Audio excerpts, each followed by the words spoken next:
우리 지역의 이슈를 살펴보는 헬로 이슈토크입니다. 전국적인 현안으로 떠오르고 있는 지방소멸, 특히 전남 지역에서 가속화하고 있는데요. 지방소멸의 원인 가운데 하나인 수도권 과밀화는 반드시 해결돼야 할 겁니다. 수도권 과밀화 해소와 지방소멸 위기 극복에 대해서 초당대학교 교양학부 정행준 교수와 얘기 나눠보겠습니다. 안녕하십니까? 네, 안녕하십니까?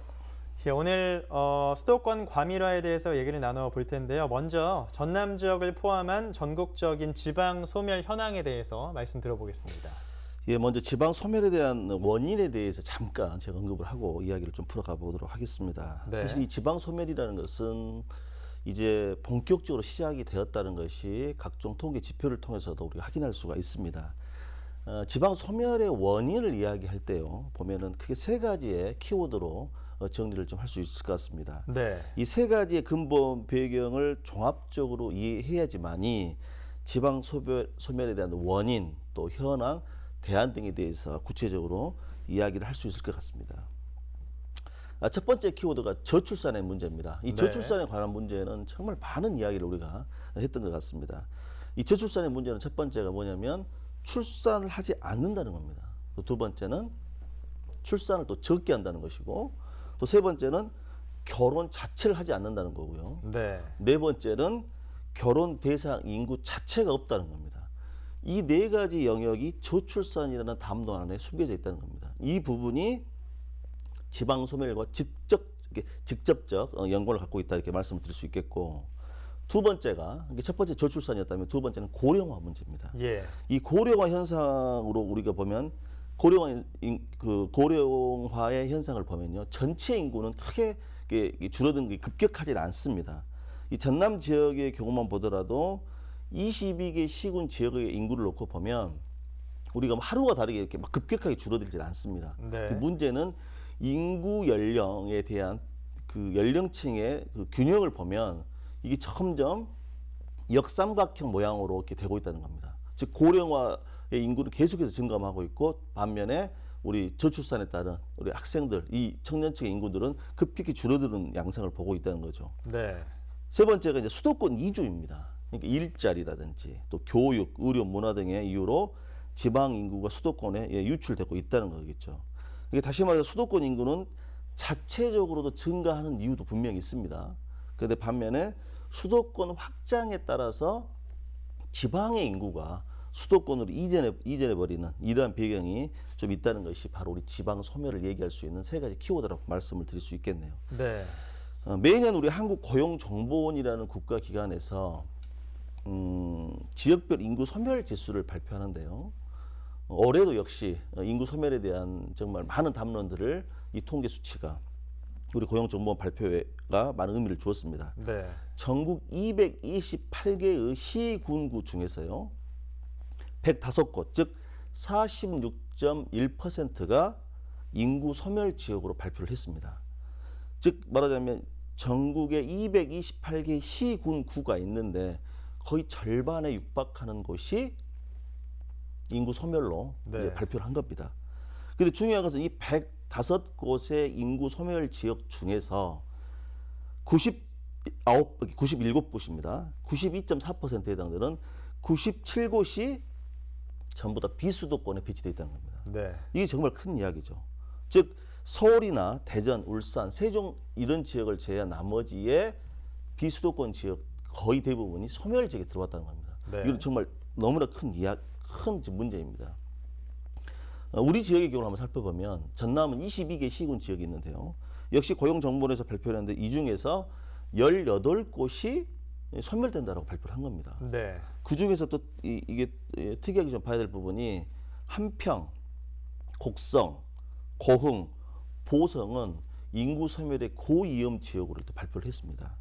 다시 말하자면 전남에 있는 우리 서남권인 목포, 동부권인 광양, 순천, 여수를 제외한 나머지 지역은 사실상 인구 소멸 지역이라고 얘기한 겁니다. 네. 이건 정말 큰 이야기고, 또 올해 5월에 발표했던 한국고용정보원의 발표 내용을 보면 우리가 혁신도시가 있는 나주 지역하고 우리 전남 도청 소재지라고 말하는 무안 지역도 인구 소멸 지역에 포함을 시켰습니다. 이거는 정말 너무나 큰 우리가 말하는 사회적 문제이고 앞으로 우리 사회의 재앙으로서 이게 본격적으로 이제 많은 다양한 문제들을 나타낼 수밖에 없다는 측면에서 너무나 참 가슴 아픈 이야기입니다. 수도권의 과밀화에 따른 문제는 결과적으로 다시 또 지방의 소멸로 이어지게 되고 그런 결과적으로 한국 사회 전체가 소멸로 이어질 수밖에 없다는 그런 상황 측면에서 봤을 때 이 지방의 소멸에 대한 문제에 대한 우리 심각한 논의 또 이에 따른 대안 논의가 좀 본격적으로 좀 대두돼야 된다고 저는 생각합니다. 네. 이게 원인과 결과가 서로 될 수 있을 것 같긴 한데 네. 지방 소멸에 따라서 뭐 수도권 과밀화가 생길 수도 있다고 볼 수도 있고요. 예. 혹은 반대로 볼 수도 있는데 어쨌든 지방 소멸의 원인으로도 수도권 과밀화를 꼽을 수 있을 것 같아요. 예. 정치, 경제, 사회적으로 많은 영향이 있을 텐데요. 그럼 네. 수도권 과밀화의 원인 한번 생각을 해볼까요? 수도권 과밀화의 원인으로서는 전 첫 번째 국가 사회적 원인을 꼽고 싶습니다. 이 부분은 한국 근현대사의 정치 권력과 경제 권력이 낳은 기형적 산물이라는 점입니다.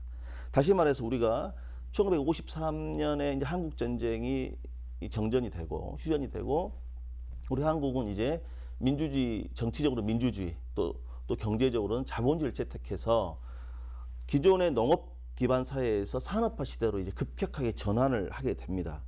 그러다 보니까 대한민국이라는 국가가 성립하고 존재하기 위해서는 무엇보다도 수도인 서울에 대한 선택과 집중을 통한 국가 사회의 시스템을 이제 만들었던 것부터가 이제 수도권 과밀의 시작이라고 볼 수가 있습니다. 네. 즉 말하자면 한국을 살리기 위해서 수도권, 즉 서울을 비롯한 수도권 지역의 정치, 경제, 사회, 문화의 모든 요소들을 선택과 집중을 통해서 성장을 시켰습니다. 거기까지는 문제가 되지 않는 겁니다. 네. 그런데 이게 점점 수도권 성장, 즉 서울의 성장이라는 것은 한국 사회의 성장을 위한 마중물로서의 역할을 하려고 선택과 집중을 했던 것인데 이 마중물이 오히려 수도권만 살찌우게 되는 기형적 구조를 만들어버린 겁니다. 네. 따라서 이제는 수도권이 아니면 즉 서울을 중심으로 한 수도권이 무너지면 한국 전체가 무너지는 상황까지 치닫겠다는 겁니다. 네. 사람도 초고도 비만이면 위험합니다. 지금 한국에 지금 처해져 있는 이 수도권 과밀화의 문제는 지방 소멸 문제와 별개로도 가장 큰 문제이고 아울러서 수도권 과밀화를 줄이기 위해서는 반드시 지방으로서의 인구 정책의 이전이라든지 또 지방을 살리기 위한 정책들이 당연히 대안으로서 제시될 수밖에 없다는 측면에서 이 수도권 과밀화의 원인에 대한 우리가 깊이 있는 성찰 또 대안 제시가 필요한 시점이다라고 말씀을 드릴 수 있겠습니다. 네. 수도권 과밀화와 지방 소멸 불가분의 관계인 것 같은데 네. 때려야 뗄 수 없는 것 같습니다. 여러 가지 영향이 있을 것 같거든요. 뭐 도시 간의 격차가 많이 벌어질 수 있고 여러 가지 발전 속도에도 차이가 있을 것 같거든요. 근데 교육 부문에도 당연히 영향이 있을 것 같은데 어떻게 살펴볼 수가 있을까요? 참 이 교육 분야도 당연히 지금 문제가 심각합니다. 왜 그러냐면 우리가 전남 지역만 보더라도 혁신도시가 있습니다. 나주에. 지금 지방 분권화의 개념으로 해서 지방을 살리기 위한 정책으로서 노무현 정부 때 이 혁신도시가 이제 만들어졌습니다. 네. 그런데 이 혁신도시에 건물만 혁신이지 중요한 것은 거기에 사람이 살지 않고 있다는 겁니다. 이게 지금 공통의 특징이거든요. 전남에 보더라도 나주 혁신도시가 올해 인구 소멸 지역으로 포함했다는 것은 얼마나 큰 상징하는 바가 크다는 것을 우리가 유추할 수 있습니다. 네. 저도 나주 혁신도시에 살아가고 있는 우리 주민들이라든지 우리 동료 교수님들 이렇게 말씀을 들어보면 가장 큰 문제 중에 하나가 교육 문제를 꼽습니다. 교육 문제. 한국 사회에서의 경제 문제 다음으로 교육 문제는 우리가 지역 속에서 살아가는 데 있어서 정주 환경 속의 핵심적인 요소입니다. 양질의 교육 서비스를 받을 수 있는 초중고등학교 즉 대학교까지를 포함한 이런 부분들이 갖춰지지 않고 있다는 거예요. 네. 지금 제가 살고 있는 목포 지역에 있는 두 개 학교를 제가 한번 샘플링해서 제가 조사를 한번 해봤습니다. 우리 김대중 대통령의 모교인 목포의 북교 초등학교라는 곳이 있는데요. 이 학교가 올해 111회 졸업생을 배출했습니다. 네. 근데 올해 2월에 졸업한 학생 수가 22명입니다. 우리 목포예요. 그 다음에 같은 목포지만 목포에 지금 신도시라고 얘기하는 목포의 영산초등학교라고 있습니다. 여기에 올해 졸업생이 올 2월에 졸업한 학생이 159명입니다. 7배 차이가 난다는 거예요. 네. 도심 안에서도 원도심의 문제, 우리 구도심에 대한 뭐 쇠락, 쇠퇴 여러 번 이야기하지만 단순히 경제뿐만이 쇠락이나 쇠퇴라는 것이 아니라 교육을 이룰 수 있는 기초적인 학교 환경 자체부터가 학생들이 없음으로써 자연스럽게 이제 도태돼 버리는. 네. 이것만 보더라도 지금 현재 우리가 이 지방의 소멸에 따른 학교, 즉 교육의 어떤 황폐화 문제는 너무 심각합니다.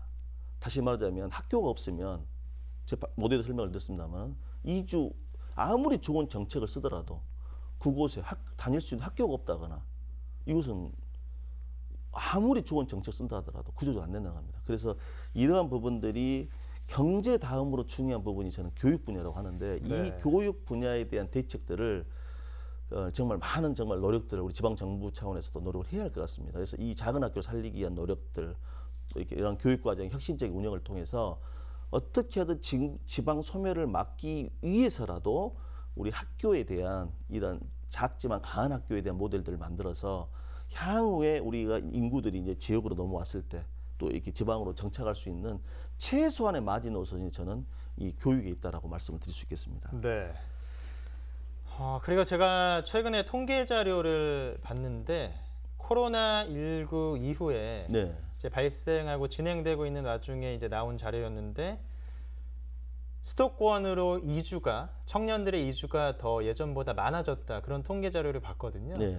코로나19가 이런 수도권 과밀화에도 영향을 미칠 수 있을까요? 당연히 미칠 수밖에 없다고 생각합니다. 우리 아나운서님도 잘 아시겠습니다만 최근 우리 이제 코로나19 관련해서 전남대학교 병원이 일시 폐쇄되는 네. 경험을 우리가 했습니다. 광주 전남의 대표 병원, 즉 대학병원이라고 해봐야 전남대학교 병원과 조선대학교 병원 두 개밖에 없습니다. 거기에 거점 병원 하나가 코로나19라는 이제 문제로 인해서 일시적으로 폐원되는 상황이 발생했습니다. 네.